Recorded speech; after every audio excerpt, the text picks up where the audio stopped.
ഏകാംബര കാമാക്ഷി ഇപ്പോൾ ദർശനം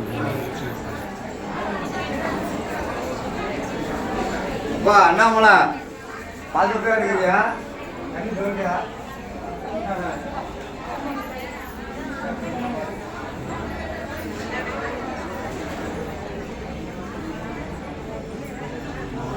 வெளியே வாமா வெளியே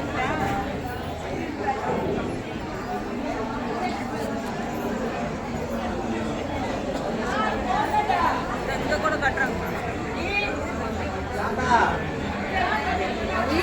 வாங்க சாமி பார்த்தியா? பார்த்தேன். பெருசா இல்லை அலங்காரம் தானே.